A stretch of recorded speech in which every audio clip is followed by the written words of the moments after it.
Hey everyone, I wanted to go over Camp Flog Gnaw and the Kids See Ghost performance last night that had everybody buzzing.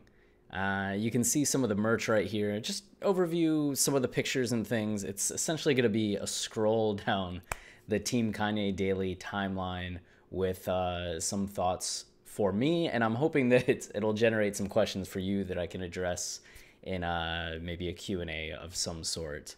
But let's start with the merch, which when I first saw pictures of the merch, I wasn't sure how I felt about it. It was really only these shirts here that were first showing up, which seemed a little too plain to me. But then you're getting the old school, which I think we saw Cudi wearing this last month and maybe something similar during when they were actually in Wyoming or at the listening party. So it's cool to see this style making a return. I almost bought this hoodie, but you know, I'm saving up for V2s, and I just bought the fucking $200 I Love It costumes that I didn't even get to wear for Halloween because we didn't do anything for Halloween. So dropping $175 on another hoodie when I live in Texas just didn't quite seem like the most practical thing, but I know I'm going to kick myself for it. And I don't think it's too late. And by the end of this video, I may talk myself into it, but I hope not. But there were a lot of people hyped. I know Travis bought this shirt, the co-host of the podcast. And a lot of people were really excited about it, especially like this one or some of these shirts and designs. So, and the merch, the big upgrade with the merch is that this wasn't Glidden or Geldon or whatever that is.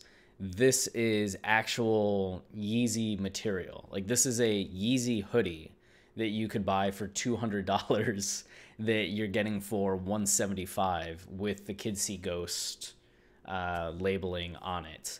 So if you were wanting to get into owning actual Yeezy clothing, this is what it's going to be. And I think that this is something that actually happened with the Pornhub shirts, that they weren't the Gildan style shirts, but were more the Yeezy material. And that shirt's one of the nicest fucking things that I own. I just can't wear it around because it's a naked Mia Malkova. One day though, someday, I'll wear that shirt. So this is an upgrade for anybody. While the prices might be a lot, you're getting a higher quality shirt overall and getting to break into that Yeezy clothing line. So going into some of the performance and some of the highlights of yesterday, you know, you can see Kanye dyed his hair getting into performer mode. Here he is showing up wearing the Camp Flog Gnaw jackets.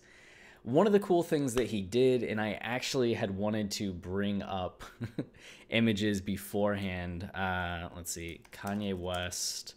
Now you can see some of my tabs. Kanye West, what was it?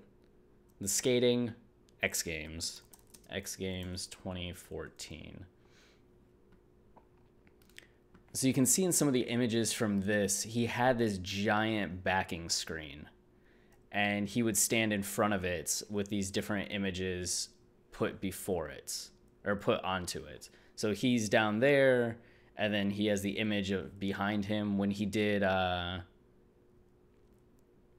Blood on the Leaves, it was like a giant cascading waterfall, or it'd be this bright red. And then we all know there's the waterfall. Yeah, how cool is that shit? And Kanye's just silhouetted against it. So we know that, and we know St. Pablo, right? St. Pablo tour, he had the floating stage and was moving over the crowd. So the Kids See Ghost tour seemed to be a combination of the two. You get the stage that's floating in the air, though this one is contained, and you have the background images that you can see through it. So a lot of the time the camera was positioned in a long shot, is when the camera's really far back and you get that panoramic, and you could see this giant background screen that had a different thing to it for each song that was going on. So this was Kids See Ghosts. Obviously, there's the ghost in the background. You had this at the very end or middle. You had the flames during fire. So it was constantly changing. I think this was free. You had the mountain, or Reborn was this with the mountain. It was really cool. Not the most, like, I don't know, outrageous staging ever that you might expect from Kanye, but it's one of those subtle visual things that the combination of the floating stage and the combination of the background image really produced something that made for a lot of really great photographs and a lot of really great camera angles. Little Ye made this, which is as adorable as all Little Ye things are. Kanye had some sick dance moves during this too, which people were like going wild over. This is one of them. I need to make this bigger. All right, so watch this shit. I need to follow this person. Ass Milk. I need to follow Ass Milk. But you see Kanye, like, you know, starting off and doing this, like, zombie coming to life dance. And then he just starts going and is like, fucking get it, Ye. Get it, Ye. That's right. That's right. I keep thinking he's going to be like Roman Reigns and do like the Roman Superman punch. He's like gearing up for that. I'm waiting for him to like fist pump and then run and jump. Fucking fire. People were comparing some of the photos of the fire during Fourth Dimension to, or during the flames during fire to the flames during, you're saying it and I'm still trying to think it all day. And this was during Fourth Dimension, I do believe. You're getting this like crazy fucking trippy beat. And you have the visual beyond that. And in case anybody hasn't listened to our podcast episodes, Fourth Dimension is based on an MDMA trip. Kanye talked about MDMA on Ye, and we know it's something that Cudi had talked about using. People really talk about it being this state where you move outside your body and have these kind of breakthroughs beyond reality. A lot of people use it for getting in touch with their spiritual side and claim that it leads to the spiritual experience. This album being Kids See Ghosts, it seemed would already have that influence, but two of the things that really lend credence to this theory is that people report interacting with characters during these MDMA trips, and two of the characters that are more popularly talked about are machine elves, which I don't know necessarily what that means, but they're little elvish figures that help guide you, and then jesters, which jesters are more chaotic neutral, where they can be more evil or they can be more like tricky helpful, kind of like a Loki character. So in this song you get the Santa Claus sample and reference, which makes more sense when you think about Santa and elves and MDMA, which why not just have an elf reference? Maybe there's not music with a good direct elf reference, you know? And then you have the laughter, that that comes in, and that would get at the gestures and that kind of strange encounter that you have there. So just both aspects of the MDMA trip and getting at the helpful and negative figures, which is, you know, part of the Kid See Ghost journey, is that you have these ghosts that are beneficial, that you learn from, that guide you, and you have these ghosts that haunt you and, you know, keep you in a darker place. And how do you deal with each one? So it was just cool to see the light show. And just seeing more fan videos from down below. One of the cool things is that after they finished, here's some of the photos. So, fuck yeah. Look at that. The flamethrower from All Day. Kanye just doing something looking fucking awesome. And then the St. Pablo tour. Look how... it's so cool. Every picture from St. Pablo is so cool. And then this, like, fuck. That's awesome. Like, it's so... So then more videos. But after they had finished doing Kids See Ghosts, oh, this is one of the best dances that Kanye was doing. No, play. Go. Yeah, get it, Ye. Get it, Ye. And you can see him like waving his arms, doing this Starman thing. It was awesome. once they finished with Kids See Ghosts, they did the whole album. They moved into actual 808s and Heartbreak stuff. We got, what the fuck did we get? Welcome to Heartbreak, Paranoid, and then Cudi did Pursuit of Happiness, and then we got Ghost Town, which all of it was fucking awesome. People were losing their minds. There were some people that were unhappy. It seemed that Kanye may have either been wanting to let the crowd sing some things, so he was saying some lines and then not saying lines for the crowd engagement, or just wasn't remembering some of the lines from some of the Kids See Ghost songs. With this being the first time that he's really performing it, I could see how that might very well be the case. I think that was something that was really noticeable in Cudi Montage. He only did a few like half lines from the verse, and we didn't really get the epicness of the Lord shine your light on me, save me please that we get in the album version.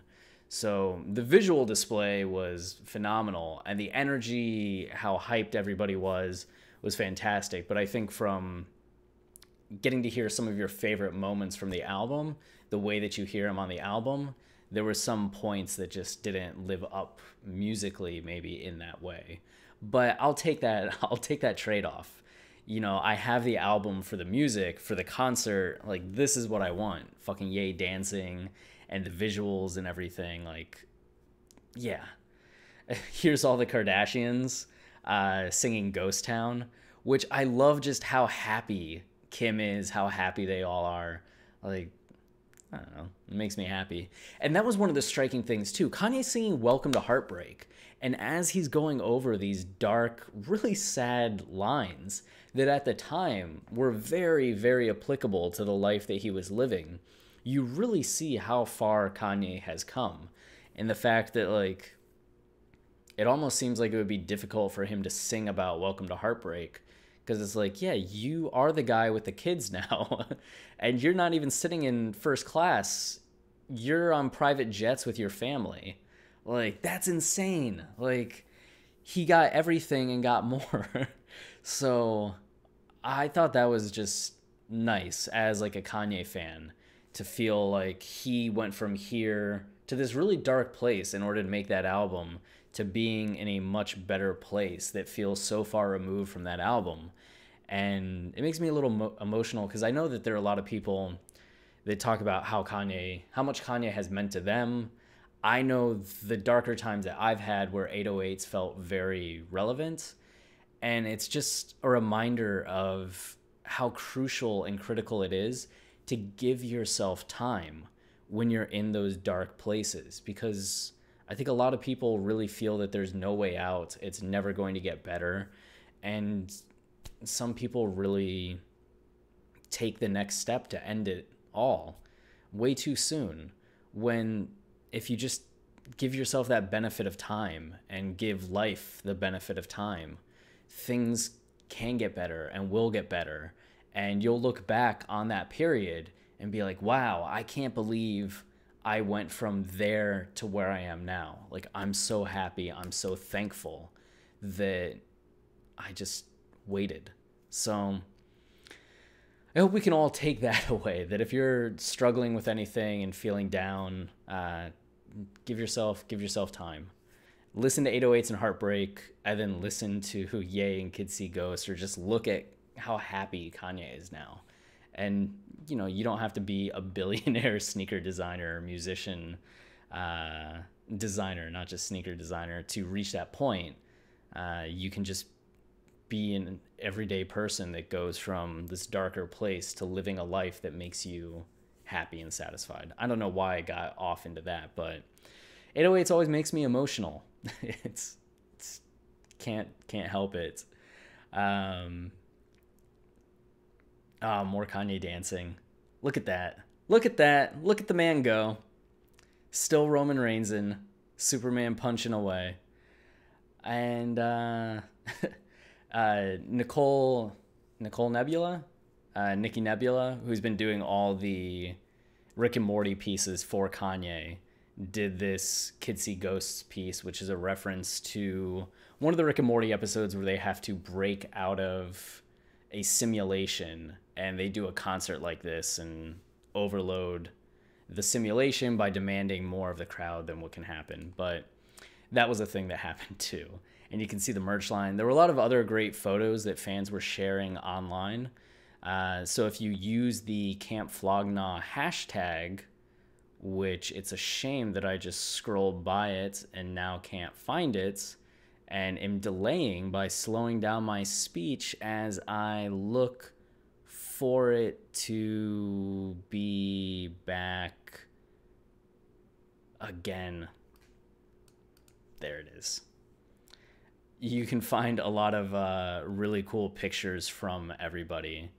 There were a few that I took that I that I really liked, but mine were more from just the TV and editing them afterwards on my phone. So definitely worth checking out Instagram, checking out some other sources, and just getting all the visual aspects from it. But yeah, that was the Camp Flog Gnaw experience. I think it was exciting. I don't know how much more often we're going to get to see Kanye perform. I don't know if he's going to have time to do another tour. That's a question that's come up a lot. I feel like we're going to see more of these kind of one-offs where it's a big tour like Flog Gnaw, where we're getting to see Kanye perform with a few special people, or Coachella, something like that, more so than getting to actually have like a Kids See Ghosts tour. Or if he's going to do a Kids See Ghosts tour, it might be more limited, say 20 cities rather than 75. Which I really hope my city would be one of those. Otherwise, I'm flying some fucking place. Anyway, if you have any other questions about the Camp Flog Gnaw experience that you want me to make a video on and talk directly, I'll do that. I'm about to make one on Lorde being upset with Kanye, and does she have a valid argument there? And then also going to make a video about Yandhi and what's going on with Yandhi following the Camp Flog Gnaw experience. So check those out. And we also just released our Big Brother episode. So if you want to hear our lyrical analysis of Big Brother, a narrative and thematic breakdown of that song line by line and how it fits onto Graduation, then you're going to want to hear that podcast. Until then, stay wavy.